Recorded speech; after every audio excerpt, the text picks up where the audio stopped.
Okay, so this is the flying flipping fish. Again, this is much easier to do outdoors or where there's not too much furniture around you if you want to do it indoors. You need a bit of working space for this. What you're going to need, very simple materials, some strips of paper.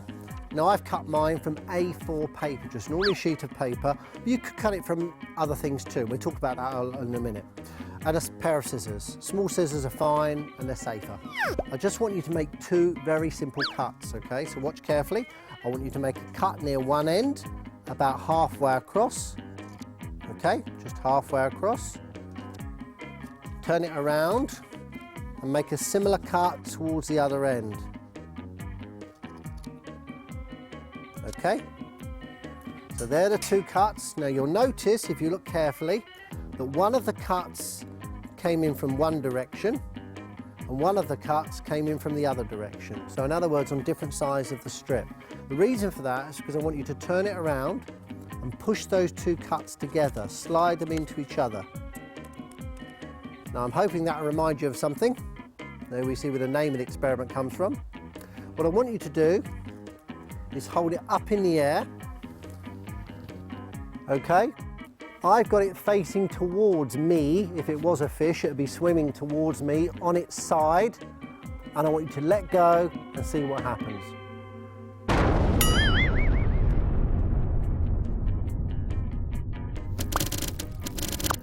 So hopefully this is what you found for yours.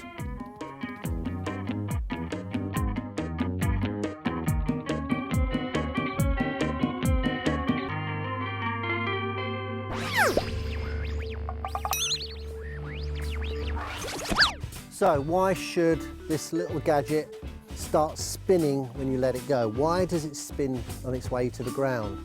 Well, partly to do with gravity, pulling it down, partly to do with air resistance as it pushes through the air to reach the ground. The air, remember, is going to be slowing it down as it moves through the air.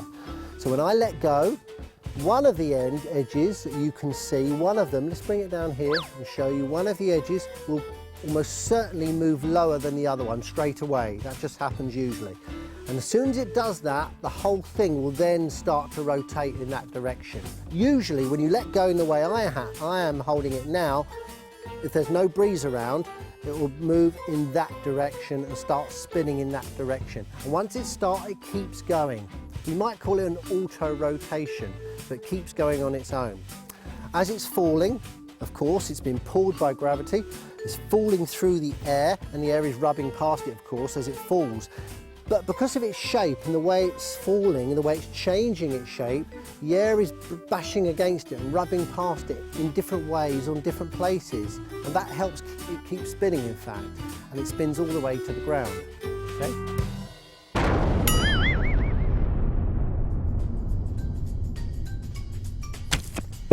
So what sort of things could we change and investigate?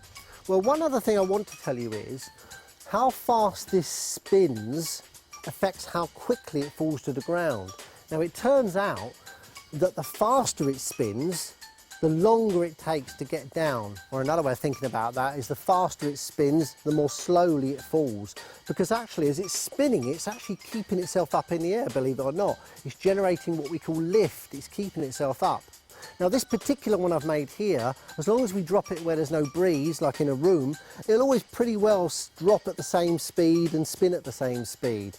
So how about changing things to see if you can make a different one spin faster or more slowly? So for example, if you change the design in some way, what about, for example, you get another strip of paper and this time you cut it so that you make it with a much longer tail and a tiny body.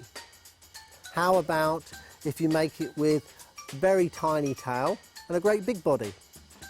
How about if you make it with one long tail and one short tail? There's some examples straight away. In all those examples, we use the same size strip. What about if we make a much smaller strip? So for example, if we cut a small piece from one of these strips, a very thin strip, and made a miniature one and drop that and see if it does the same thing. And again, make a miniature one with average size tail, if we call these average size, then make a miniature one with a tiny tail and a big body, and a miniature one with a big body and a tiny tail. I'm sure you can think of some other things. For example, how about using different materials? such as thin cardboard instead of paper, or newspaper, or kitchen foil, baking foil. And I'll leave you to think of some more.